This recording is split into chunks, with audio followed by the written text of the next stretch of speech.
Hello and good morning, or I guess afternoon, depending on your location today, as we're now prone to saying in these times. I'm Tom Asher, and I am very pleased to represent Columbia World Projects, an initiative of Columbia University that operates at the intersection of research and practice, or put somewhat more simply, ideas and policy impact. Before I give any go any further, I want to give sincere appreciation to my colleague Anna Marchese, who you can see in the upper left-hand screen with her camera off, but she serves as Senior Project Officer at Columbia World Projects, and she's really the motor that makes this whole engine go when it comes to these policy dialogues that we've staged. I said the motor, but that might not even be adequate. She's both motor and gasoline to this initiative, and there would be no vehicle, or at least no vehicle worth driving, if not for her contribution. So thanks, Anna, for assembling this group in particular, because I'm so pleased that we will have this discussion today, including with our colleague Paddy Leerssen, with whom we've been in discussion for several years now, and I'm very excited to explore some of your recent thinking. We'll get back to that in just one moment. Let me just sort of frame the larger discussion that we're going to have today. So I'm really pleased that we're welcoming people to what I think is a vital conversation at a time when big tech has attained a degree of dominance, such that a select few firms exert enormous power on markets and market access. But not only in the market, big tech also exerts extraordinary influence on politics, on industrial policy, on national security in ways that I think are worth discussing, maybe not in this particular session, but in future ones. And it's led to the thoroughgoing digitization of society itself in ways that were once unimaginable.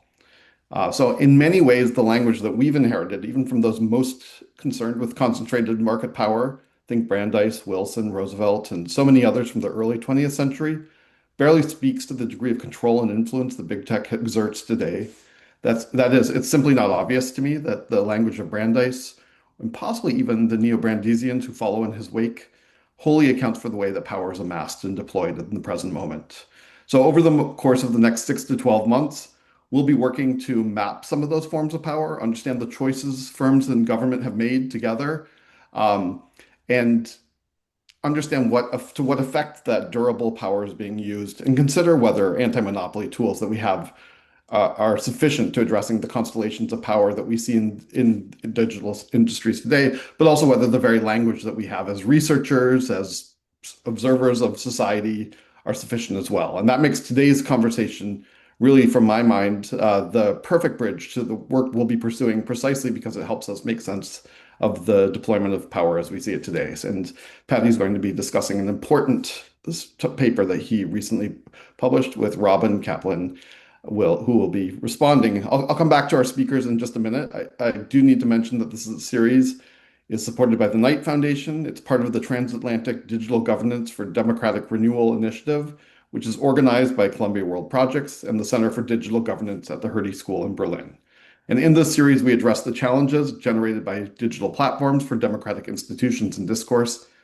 Indulge me as I provide a few words about both of these entities. I've already said that Columbia World Projects is an initiative of Columbia University. It connects policymakers, practitioners, and researchers to explore pressing issues, including what sustains and ails liberal democracies around the world, while offering focused solutions for revitalizing democracy. The Center for Digital Governance, based at the Hertie School in Berlin, offers a gateway to effective governance in digital transformation, which makes them a perfect partner to our work. The center aims to promote digitization in order to improve public well-being. And to this end, the center enables and supports synergies between rigorous academic research, world-leading education, and socially relevant policy insights on the challenges and opportunities of the digital era. And we have a really cherished third partner here, who you can also see on the screen in the form of Justin Hendricks and Ben Lennett, who represent Tech Policy Press. They do extraordinary work, and in terms of aggregating and socializing research and advancing public understanding on tech policy issues, we're really thrilled to have this opportunity to partner with you in this series, but also across other initiatives that we've jointly staged. So thank you, both of you, and the broader team. Today, we are thrilled as these three entities to host a conversation with Paddy Leerssen and Robyn Caplan. So Paddy Leerssen is a postdoctoral legal researcher at the University of Amsterdam's Institute for Information Law. His research focuses on social media governance with a particular emphasis on questions of transparency and data access. Paddy is part of the DSA Observatory project, which monitors the implementation of the EU's new Digital Services Act. And he'll be speaking about a recent paper, as I've already said, one that really explores questions around the structure of ownership of firms. Robyn Caplan, who will be responding to Paddy, is an assistant professor at Duke University's Sanford School of Public Policy and a senior lecturing fellow, sorry, Robyn, in the Center for Science and Society at Duke University. She's also a researcher affiliate at Data and Society Research Institute, where she worked as a senior researcher. She occupies many other roles, including as an affiliate at the Center for Information Technology and Policy at UNC Chapel Hill, and she is a founding member of the Platform Governance Research Network. She received her PhD from the School of Communication and Information, just over the river here at Rutgers University, and her research examines the impact of inter and intra-organizational behavior on platform governance and content moderation. So I'm going to just move on without any further ado to turn things over to Paddy. We'll kick off today's conversation with some 15 to 20 minutes of presentation, and then Robyn will have a chance to respond and help us raise questions around his paper, and then we'll have a moderated conversation from there. But as audience members hear questions, or hear the content of this conversation unfold, please jump in with questions in the chat, and we will try to get them into the space as soon as possible. Paddy, over to you. Thanks, Tom, for that introduction, and to everyone else involved in organizing for this opportunity. I'm really looking forward to sharing my research with you, and also to hearing Robyn's response and also your questions. This project started for me in what I think is quite a common period after completing one's PhD, of a little bit of a existential crisis, let's say, right? You complete your PhD and start to wonder what else you want to do in terms of research. And it's, I think, interesting to note that, this is quite a new domain for me as well, because I'm first and foremost a legal researcher. I'm specialized in platform law, and specifically European laws like the Digital Services Act. But what prompted me to do this was kind of to reflect, as one does after completing a PhD, on how platform policies had changed in the time that I've been researching them, and what were really the most significant drivers of change. And what I realized is that by far the most significant change had very little to do with law, right? And that was Elon Musk taking over Twitter, now X, right? Which, led to this rather radical, I think everyone can agree, series of changes to their policy and to their content flows, which really is without equal. And so for me, prompted me to think about, what we as lawyers, but also as other platform governance scholars, kind of assume to be the most important driving factors. I spent a lot of time looking at laws, and almost never at this question of ownership. Who owns these platforms? And it was my impression that even in the broader literature, there was very little to help me on my way in thinking about those challenges of what it means when a platform firm is bought up by a new owner, and how those owners exercise influence. And that's a topic I wanted to explore. And it struck me as well that this question of ownership does have a very rich precedent in the research in media. So not in social media, but in press and in legacy news media, this question of ownership has been studied quite thoroughly, right? And that's kind of the lessons I wanted to draw on in this project, to see, how can we go from studying media oligarchs like Rupert Murdoch and take those lessons and frameworks and apply them to the new oligarchs of today, figures such as Elon Musk. And it's this political economy of media literature that I draw on for this project. The paper was published last fall in Platforms in Society, and in this talk I'm going to give a quick overview of my findings, as well as some more recent developments related to TikTok being acquired, or at least TikTok USA being acquired by American investors. And actually, if you want to read more about that latest development, there's also an article published by Tech Policy Press, in fact, where I provide some of those updates. So I don't have it on the slide here, but I can share them in the chat for those interested. And so the basic research question I have in this paper, I think it's quite a modest one, at least the first half, is who owns the major social media platforms, which is this classic question of political economy, also asked in political economy, the media. Who owns the world's media? And then secondarily, how do the owners influence constant governance policies? And so for me, that's kind of a three-step project, right? And the first is revisiting this political economy media literature. And in the paper, I give a more extensive review of that, which I won't do today. And then to go to mapping the ownership and then comparing the content level outcomes. So I'll briefly talk about this theoretical framework of how does ownership matter. As I said in the paper, I give a more extensive review of all the different traditions, including like classics in the field, like Herman and Chomsky's Manufacturing Consent talks about ownership in various ways, right? But what I draw on mostly is the recent work of Rodney Benson and his team, which is situated in media sociology. And their framework distinguishes, I think, productively between different forms of commercial ownership. They identify firms that are under what they call market control versus those under private control. And market control is where we have firms where the ownership is dispersed among many different players. And typically, those would also include financial institutions, for instance, investment firms. And they argue, based on empirical observation, that in the media, firms that have this dispersed market control tend to perform differently than those that are under private control. And private control is a situation in which there's a relatively smaller number of shareholders, and often there's one individual or maybe a family that controls the firm and can effectively call the shots. The difference they see is that these market-controlled firms tend to prioritize maximizing shareholder value. The individual investors don't typically have a large say, and they typically don't have an interest in actively following the firm's management. As long as the shareholder value increases, that's basically all they'd initially care about. Whereas under private control, we see that if an individual owns a firm, they can also pursue all these other goals. Now, of course, many individuals do care about profit and about shareholder value. That often tends to be at least one of their priorities, but it doesn't have to be the only priority, right? And the terms that Benson and his team use to describe this dynamic is what they call political and economic instrumentalism. And economic instrumentalism is the idea that, well, you might be pursuing economic goals, but they're not necessarily within the firm itself. So maybe you're foregoing, commercially advantageous moves within the firm to secure some other goal. Let's say you want your newspaper to produce positive coverage of your oil firms that you've invested in, or your weapons manufacturing firms, right? So you're doing things that aren't necessarily profitable for your newspaper to secure other profits. This is what we call economic instrumentalism. The other category that they talk about is political instrumentalism, where you're foregoing profits within your newspaper or other media firm because that's your ideological conviction. You have some political agenda you want to pursue through this firm.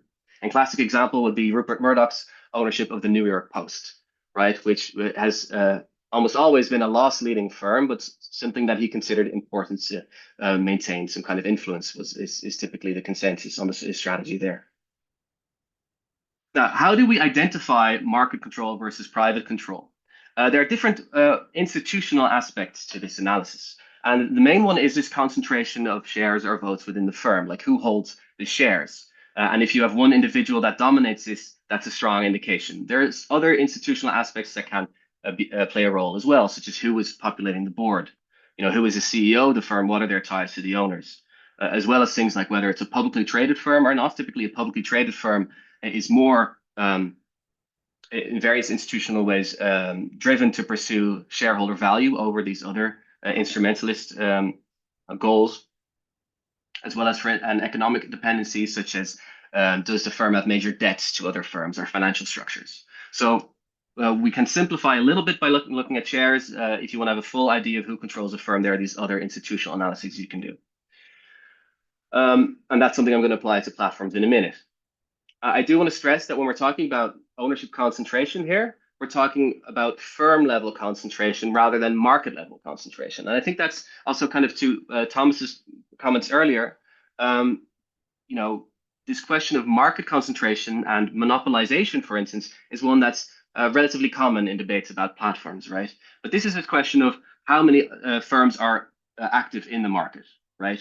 How many different social media platforms are there available to a consumer? How many different newspapers are there available to consumers? These are questions that have to do with market level concentration. But what's less often considered is, well, okay, we have this specific number of platforms and maybe they're relatively few, but how is control of those specific platforms dispersed? And that can be either concentrated or dispersed as well. And that's something we tend to look at less in our analyses of platforms. And that has to do also with traditions of antitrust and competition law. But it's something that I think in media ownership, we're much more accustomed to talking about this question of, for instance, what is the influence of a controlling shareholder like Rupert Murdoch? And how does that lead indeed to these phenomena that we're concerned about, like political instrumentalism? So that's the lens I'm bringing to platforms. So what do we find when we look at platforms through this lens? That brings me to the question, who owns social media? Now, in the paper, you can find my full data, and they look a bit like this, tables like this. But in the interest of time, I'm going to move straight on to some findings. Um, And basically, the method here is that we're looking at disclosures for publicly listed firms from the SEC database, the Security and Exchange Commission, which requires platforms under US law, excuse me, publicly listed firms under US law to disclose their major shareholders. Anyone with more than 5% stake is required to be identified here. As we'll see for private firms, I'll talk about them in a minute. The ones that aren't traded on the stock exchange, it's a little bit more difficult to identify who the owners are.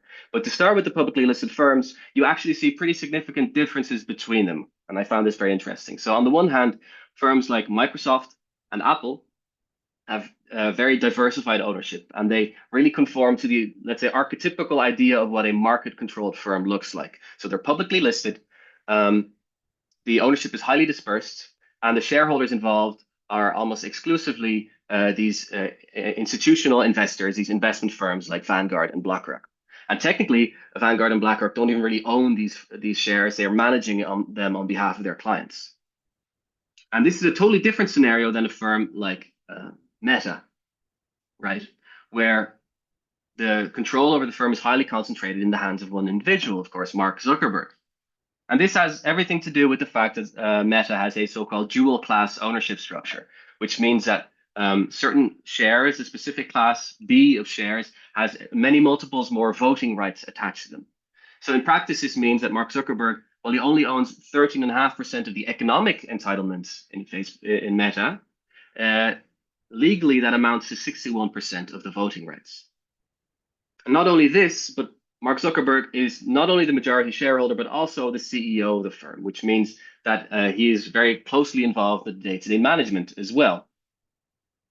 So here we see something that is much more closely aligned with what in media studies we call a private control of the firm. And then there are edge cases in between.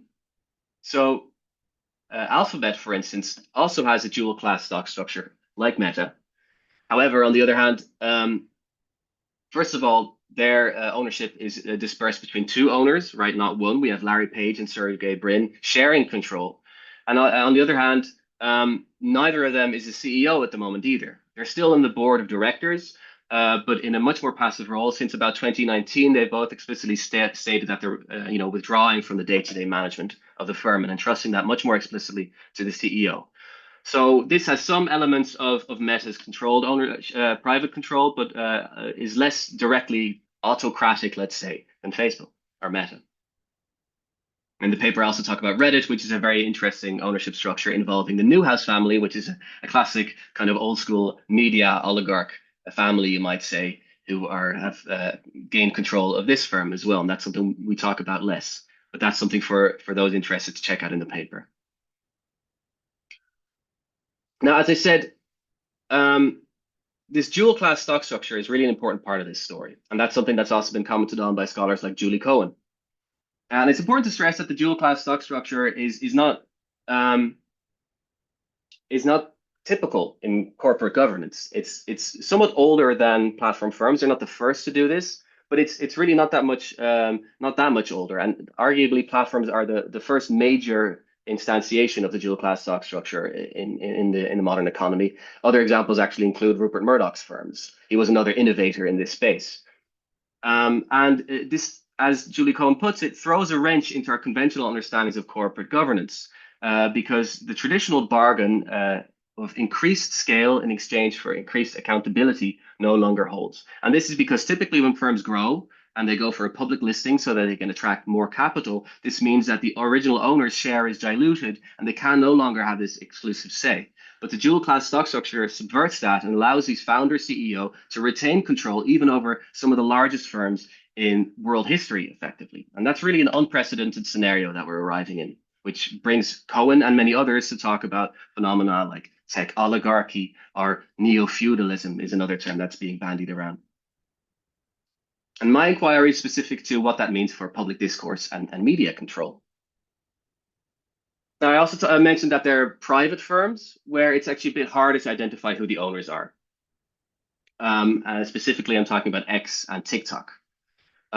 TikTok has done some voluntary disclosures in this space, and they attest that 20% of shares are held by the firm's founders, 20% by its employees, and 68% by a diversity of institutional investors. So interestingly, compared to a firm like Meta, here we have a private firm that's actually less concentrated, less individually controlled, seemingly, based on what we know, than some of the publicly listed firms. X, on the other hand, it does seem to conform to that idea of the privately controlled firm.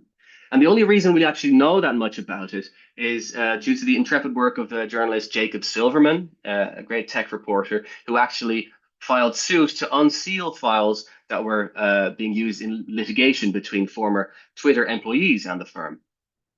And he argued that there was a public interest, a public interest in knowing who the investors were that were helping Elon Musk buy X. And thanks to that, we know that there are actually many others involved in the deal, almost 100, including Larry Ellison, who we also know from the TikTok deal, of course, owner of Oracle as well, other, let's say, alt-right or maybe Silicon Valley right figures like Andreessen Horowitz. I was also surprised to see P. Diddy listed among the investors as well. So I recommend everyone take a look at that list. Everyone will find some surprises, I'm sure. Now, unfortunately, with this list, we don't actually have the numbers. So we don't know what the relative sway of all these different players is. Although it does seem to be safe to conclude that Elon Musk remains controlling shareholder. He certainly seems to be running the firm in that kind of way. I also want to warn that some of this data might be outdated because since these disclosures, both firms have been undergoing major restructuring. So X at a certain point was taken over by XAI Holding Corp, and there have been many other subsequent kind of restructurings taking place, making X an even more opaque structure than it was before. And with TikTok, of course, we have the TikTok USA deal that's been changing ownership relations there. And this speaks to, I think, like a methodological challenge for those interested in ownership for these private firms. We often don't have up-to-date, reliable information on who is calling the shots. Now, with the remainder of my time, I want to talk a little bit about, what we can say about the effects that these owners are having on, let's say, content policy at their firms. So X under Elon Musk, I think, is quite a prototypical illustration of this idea of political instrumentalism, right? The foregoing of profits in favor of ideological or political agendas by the owner. And, Elon Musk even says as much, right? So he's quoted as saying that buying Twitter is not a way to make money. For him, it's a way of protecting civilization and free speech. Now, everyone can disagree as to whether he's actually protected civilization or protected free speech, but it's very much clear that he hasn't made money, right? So Twitter has, by some accounts, halved in value since he took it over, and at many points appears to have been close to bankruptcy. So, in that sense, I think many of his actions are difficult to explain as kind of commercially rational kind of shareholder wealth maximization and seem to fit this mold of political instrumentalism far more neatly. And he seems to treat the firm this way himself as well, making claims such as that without me, Trump would have lost the election, suggesting that his political influence is something like a bargaining chip that he can instrumentalize. In a longer version of this talk, I would go into more detail about the specific actions he's taken and how they reflect on this ideology. But in the interest of time, I'm assuming many of you will be broadly familiar with the trends on X. I'm going to skip over this for now and move on to Meta under Zuckerberg, where we see the similar kind of extreme concentration of control in the individual owner CEO. And the significant development there was last January, more than a year ago now, when he took this announcement, this video you may have seen, announcing various fairly radical changes to content policy, including permitting more hate speech on the platform and abandoning their professional fact-checking partnerships. And he said also explicitly working with President Trump to oppose regulations such as the EU's Digital Services Act. So I think this is a significant development, but far more ambiguous than what we've seen with X. Why do I say this? It's because after Mark Zuckerberg took this action, many other firms also followed suit, including publicly listed firms like Microsoft with LinkedIn, right? As well as TikTok, for that matter. We see them withdrawing from their commitments to undertake fact checking, for instance, across the board. So, arguably, what we see Zuckerberg doing here is part of a far broader realignment among tech firms, regardless of their precise ownership structure. And that's, I think, exactly the type of fundamentally empirical question that I want to encourage, future research on, to do more sustained comparative analysis on these issues. So, to what extent do individually controlled firms reflect the idiosyncrasies of their owners, and to what extent are they actually part of broader market realignments? And I think it's important to note there that the fact that Mark Zuckerberg has a publicly listed firm rather than a privately owned firm could be relevant here. So if Mark Zuckerberg were to say publicly that his moves were not a way to make money in the way that Elon Musk has, he would very likely have a lawsuit from investors on his hands very quickly, right? So the room to maneuver is also distinct based on the institutional parameters of these different firms. And I think comparative analysis in that direction is a really important, future goal. I think I've been speaking for quite a while now, so I won't reflect on the TikTok USA deal for too long. This being an American audience, I'm expecting you will be even more familiar than some of the Europeans I talked about this topic. But what I want to stress just briefly is that this started as a policy geared towards fundamentally privacy and information security. This concerns that the Chinese intelligence services could access American users' data. But we've seen in the final version of this bill that control over content moderation and content curation is very much within, the core goals of what this law is trying to achieve. And what we're seeing here, in short, is for me, it seems almost like a new paradigm for content regulation in the US. And that kind of does an end run around the First Amendment restrictions you guys have. Whereas in Europe, we write laws telling platforms how to moderate. In the US, you buy shares effectively, right? And then politically close allies such as Larry Ellison over at Oracle and Michael Dell are put in a very pole position to influence content policy via that route.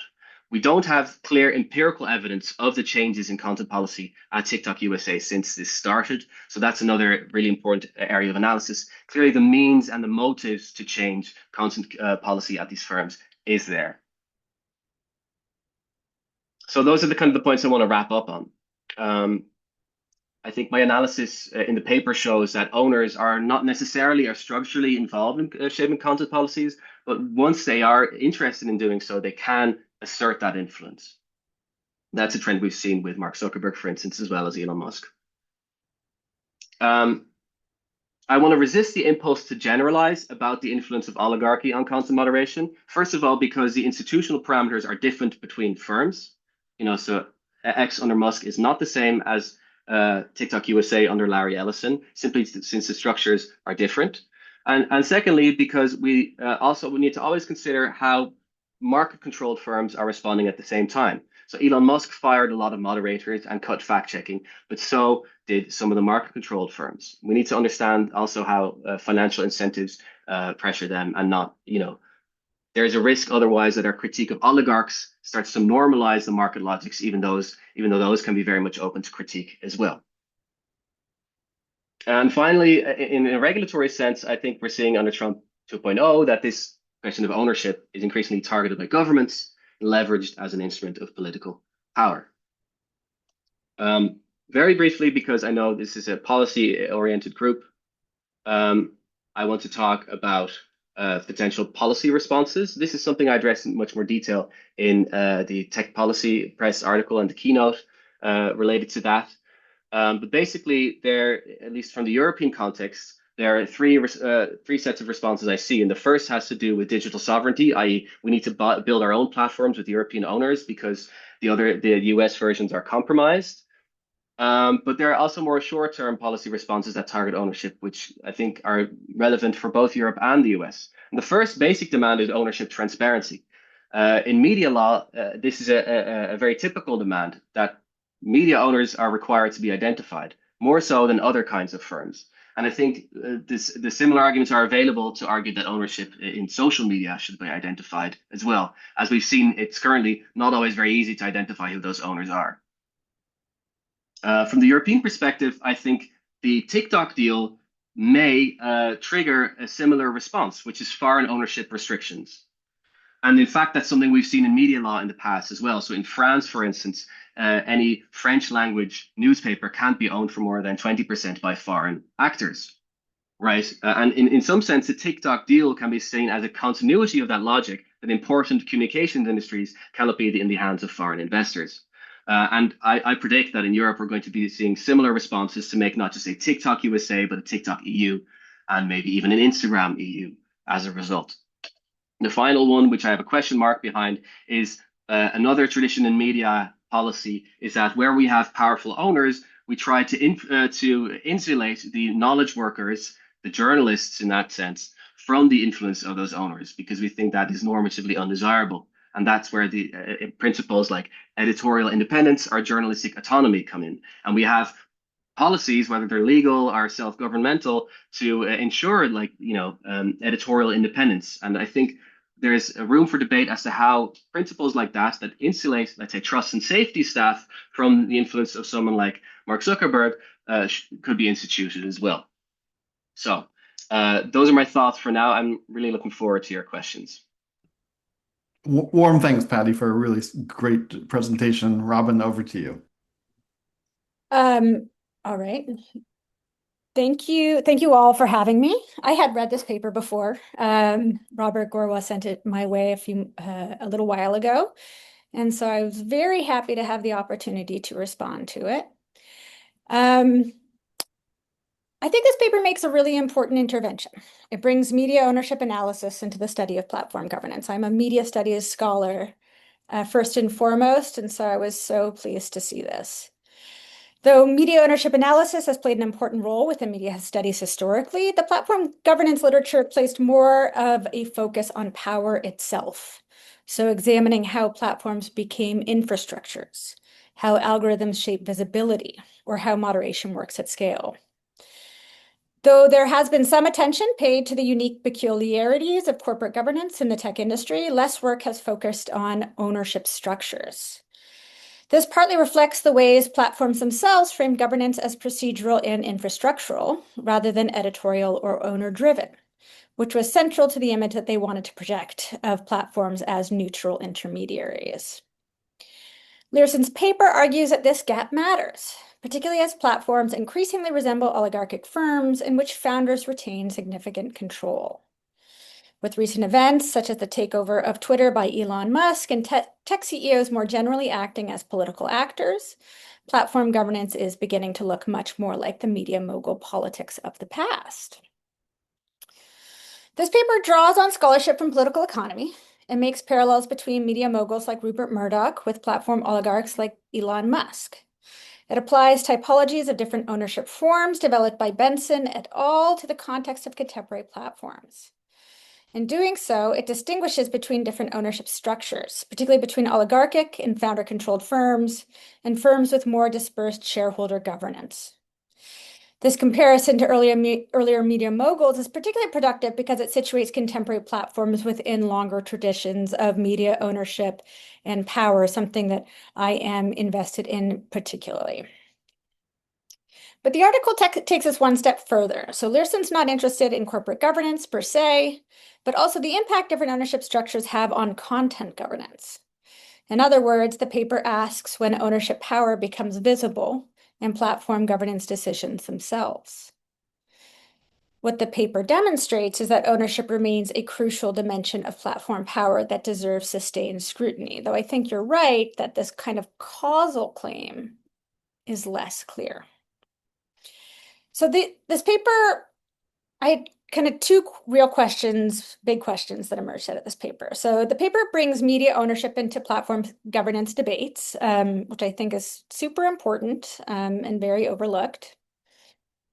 But at the same time, media political economy has long studied the relationship between ownership structure and editorial influence. So the one thing I kept thinking through is how similar or different platform ownership is from earlier media ownership models. And to be clear, I don't think that that's the intervention you're trying to make here. I think the intervention that you're making, and you're doing it successfully, is kind of bringing this question that we've always considered within media studies into the platform governance literature, rather than trying to kind of claim that platforms are introducing something particularly novel. One question I found myself thinking about concerns the relationship between ownership structure and governance outcomes. So you brought this up. Meta's dual class structure has remained stable. It's been like this for a long time. But its approach to content governance has shifted significantly over time. So that did make me wonder how much explanatory weight we should place on ownership versus other forces, moments of crisis or regulatory pressure or institutional legitimacy.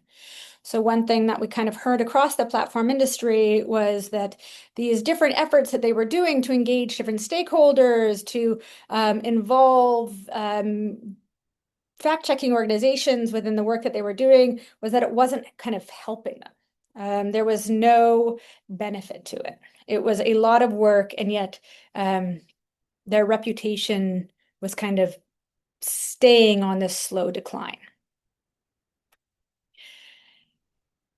Market-controlled companies did this as well.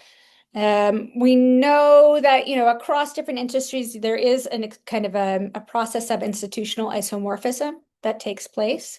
And this was true in the media industry as well. So if you look at media companies in the past, one company had sensational headlines, another would do similarly. It was actually also similar with professional norms, though.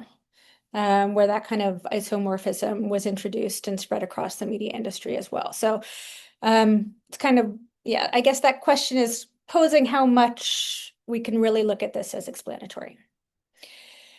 The other question I had was about how private media ownership in the past often coexisted with professional journalistic norms.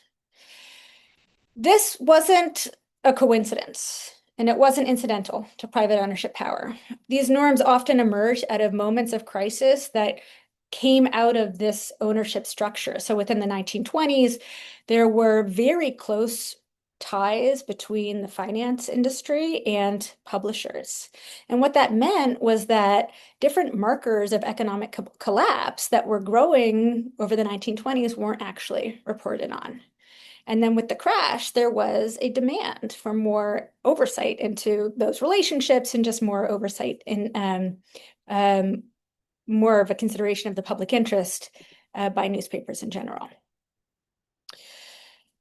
Similarly, early radio chaos led to the development of regulation and public interest standards as well from a regulatory perspective. So norms and regulations emerged in this 1930s and 1940s period because private media power had become politically untenable without them. And this made me wonder if we could see an equivalent institutional layer that might emerge around platforms. So my question is, we haven't had this crisis yet, so I don't know what would raise to the level of a crisis that would generate the institutional or professional constraints that could mediate owner influence and platform governance. If you could kind of think through, since we haven't seen this yet, even though we've had so many crises, particularly across the last few years, whether you could foresee a crisis that could lead to this. Thanks so much, Robyn. That's really wonderful and thought-provoking. And before I get to your questions, maybe I'll just also briefly respond to this comment that platforms have kind of discursively positioned themselves, as you say, infrastructurally to kind of deny or obfuscate any kind of media-like discursive influence they have. And that of course something else I've also really taken from your work as well. This debate about are platforms media or not, and people like you have been forcefully arguing for a long time now that they are in many ways media-like, right? And just something I found interesting in kind of in this pursuing this project is that I feel we've reached a point where that doesn't need to be argued as much anymore. Like you've kind of won, let's say, that debate, your allies, in that when I now claim these firms are basically media-like, or you draw an analogy like we have ownership transparency for newspapers, so why don't we have it for Twitter? Like it's almost so obvious by now that doesn't need arguing anymore. So I think that's is an interesting shift in the typical sentiments or assumptions that people have about social media that allow us to have these kind of discussions, to take them a step further. And just to add to that, I think where I see kind of this project or in relation to those older debates is that the media analogy in the 2010s, 2015 or so was typically cabined in debates about liability, broadly speaking. Like, why does it matter whether Facebook is a media firm or not? Is because, well, if it's media, then it has like a publisher's liability and you can sue them if they defame you. All right. Whereas if it's not, if it's an app, if it's infrastructure, then it's not liable in that same way. But, I think there are also, with that same analogy, lessons you can take on the corporate governance aspects, how the firm is structured, who can buy shares, etc. So it's kind of taking that idea a step further into other policy implications because, media law and policy has so many of those. So yeah, I thought it was just kind of an interesting point you reminded me of in how platforms strategically kind of position themselves. And it seems to me that also with these owners, piping up in the way that they do, people like Musk and Zuckerberg, they've kind of given up on that as well. They've kind of given up the game, right? There's, and that kind of brings me, I think, also to part of your first question. What is the difference between social media and like legacy media? I find this quite surprising, and how brazenly, certainly Elon Musk, but even someone like Mark Zuckerberg is in kind of extolling their views and their kind of vision for the platform in a way that like Rupert Murdoch, it's more or less unthinkable that they would do this, right? So they were always denying, the classic media oligarchs that they had this influence because there were these constraining norms of editorial independence. It was not expected that the owner would exercise influence. Like maybe is tacitly understood, but it was never actively performed in that way. So that, Mark Zuckerberg putting on the webcam and telling them that they're going to work with President Trump in all these various ways, for instance, is really unthinkable if you have the media oligarch in mind.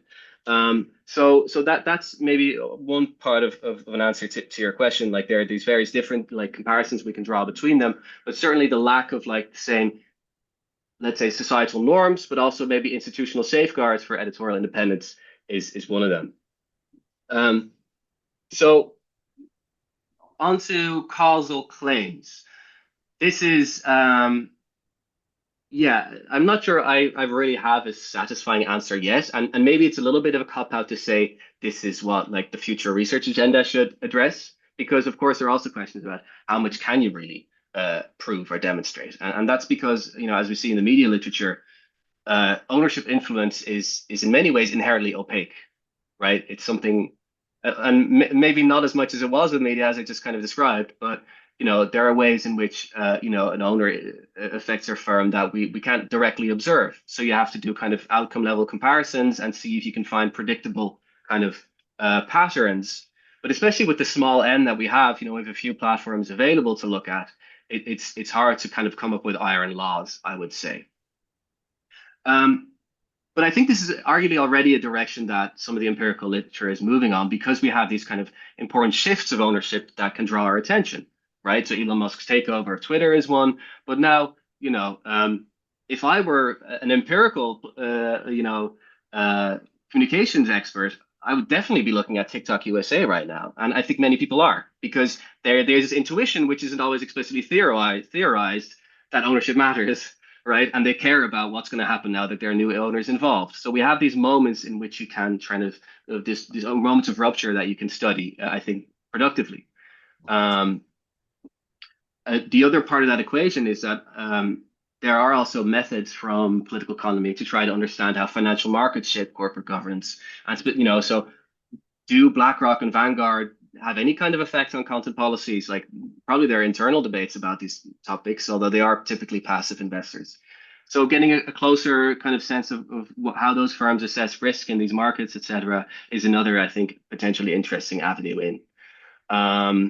So I think while acknowledging the challenges in this space, I think we can enrich our models by trying to incorporate ownership into them. Well, I think also I would stress your point that we don't need to be monocausal or simplistic about this, right? And ownership is a factor among many. And I think I closed the article also with a quote from Michael Scudson on this point, who says, ownership matters. Ownership is not everything, right? So I guess I'll leave it at that for now. Finally, you asked about, what are the moments of crisis that could, provoke or maybe even also justify, legitimize reforms in this space. I haven't thought about this question yet, so it's an interesting one. My initial response is that maybe in Europe it feels different, and it does kind of feel like we're at a crisis point, right? So I think that question of digital sovereignty and who owns platforms has always kind of been around in European politics, but that has really kind of taken on momentum in a surprising way in the last few months. And the way that oligarchs like Elon Musk and Zuckerberg as well are effectively bullying the EU and basically arguing that they're going to exercise their economic and political power to undermine their laws. They're really, there's nearly no two ways about it. Does feel like it's provoking some kind of internal crisis, especially within a broader geopolitical context of US and EU relations fundamentally rupturing, right? That is getting close to the kind of crisis where people are willing to take more radical steps, and we see things like foreign ownership restrictions come back on the table. That's a different kind of crisis than the one you're talking about, because it's not within the actual industry itself, right? It's kind of the outside players trying to see if they can maybe impose their laws or maybe devise their own industry. What that looks like on the US side and how kind of, let's say, Silicon Valley is composed, I'd have to think about it a bit more. Like maybe the hints you're dropping here is when the AI bubble collapses, pops, that then we'll get some chance for more fundamental reforms. I don't know.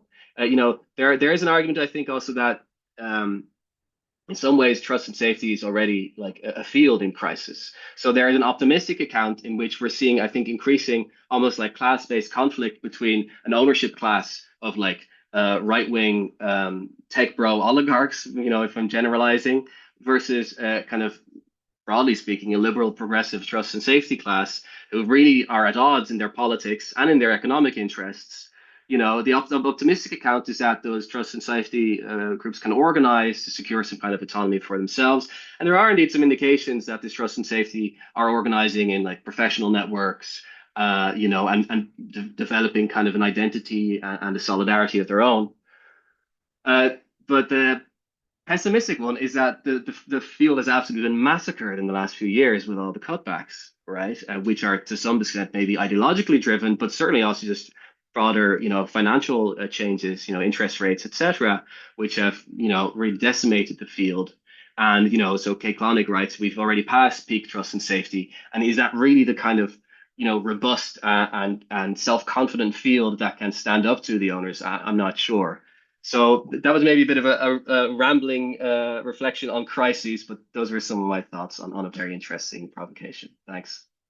Thank you both so much. It's a bit surprising that I come in here. Tom has some technical difficulties. My name is Dani Stockman. I'm the director of the Center for Digital Governance at the Hertie School. And so I'm going to moderate our discussion.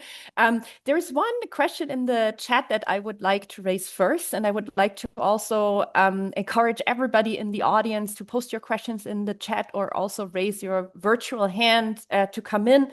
The question in the chat is also related to Robyn's point about, I think, alternative factors, but it's related to e-governance. So the question is, how can e-governments be used to control and regulate the use of AI to disseminate misleading information about political upset issues, I guess, in the world?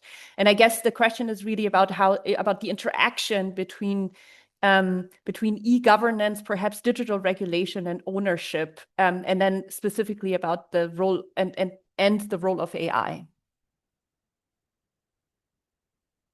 So I'm not sure I really have an answer to that question. I'd have to know a bit more about what e-governance means. Also, the use of AI isn't really central in my research agenda. So yeah, I think I'm going to have to pass on that one. Robyn, do you have any ideas, any thoughts to share?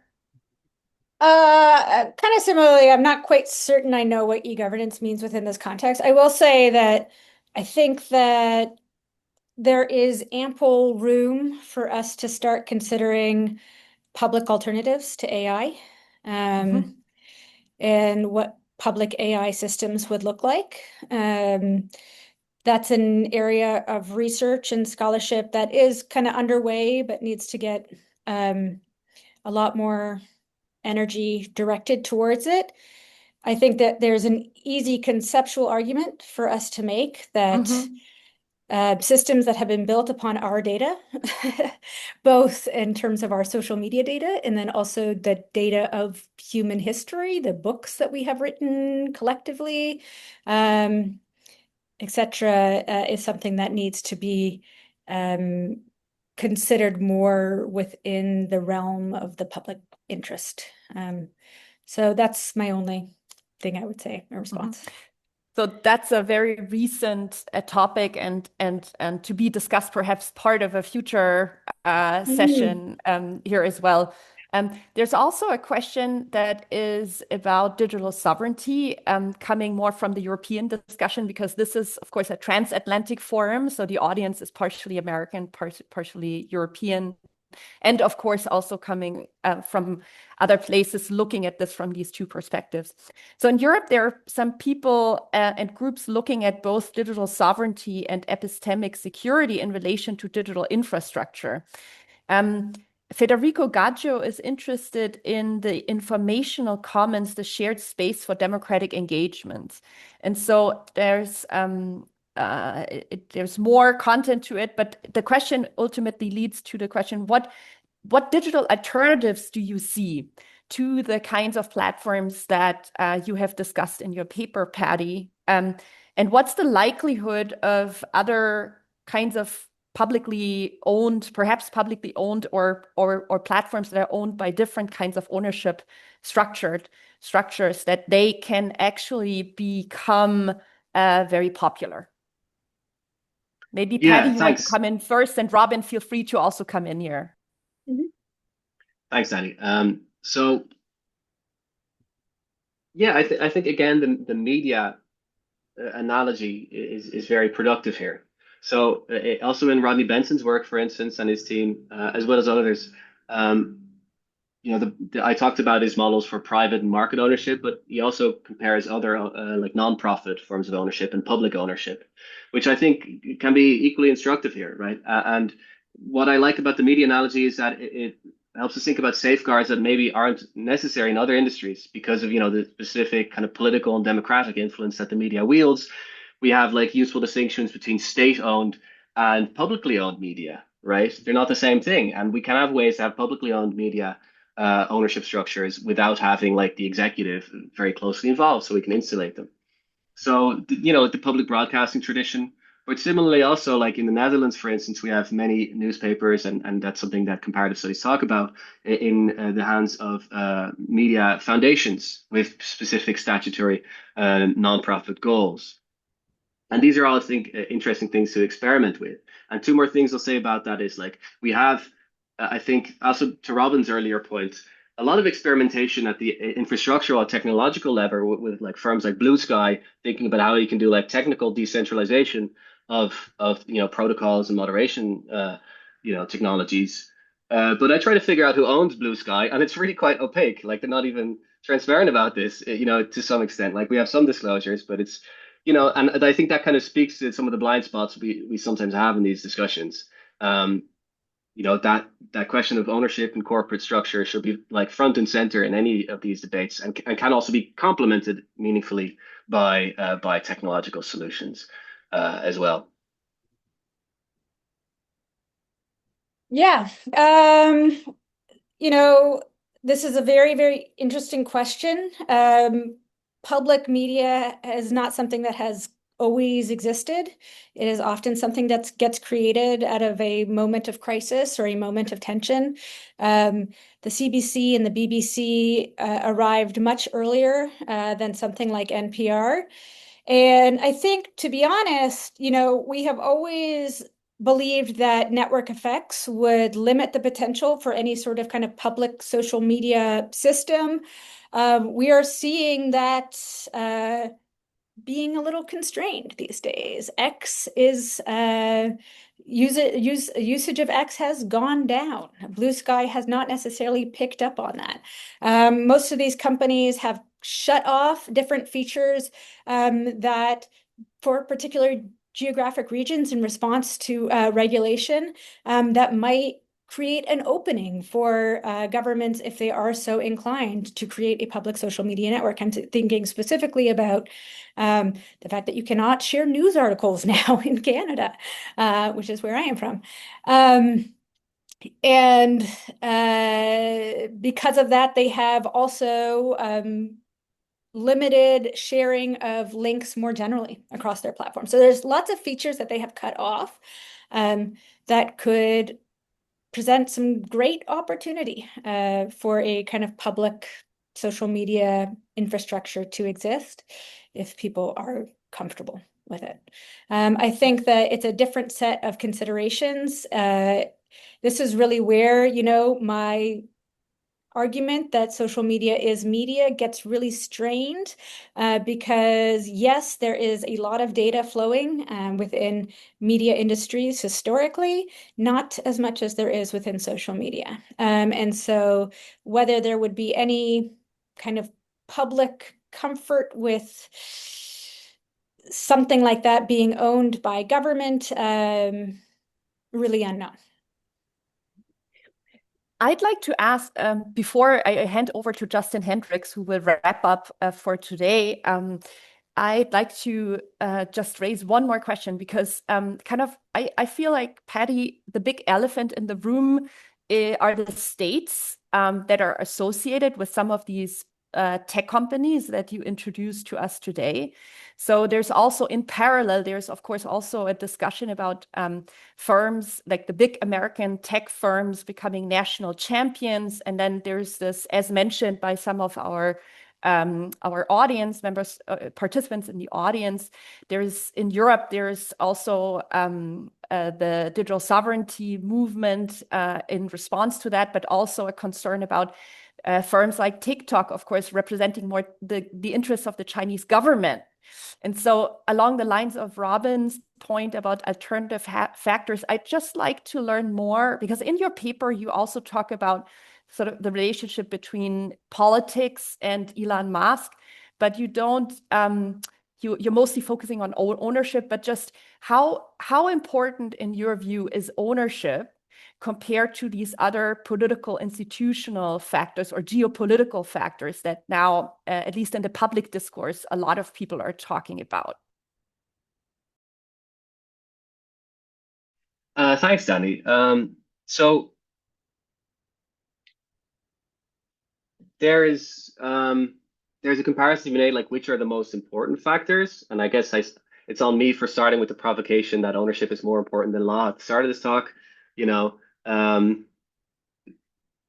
I think as it also kind of emerged in my exchange with Robyn just now, I'm not trying to argue that ownership is like the sole or the most important driving factor, for platform content governance, but it's one of many. And at certain moments, it's going to be, and across different firms, it'll differ in how significant it is.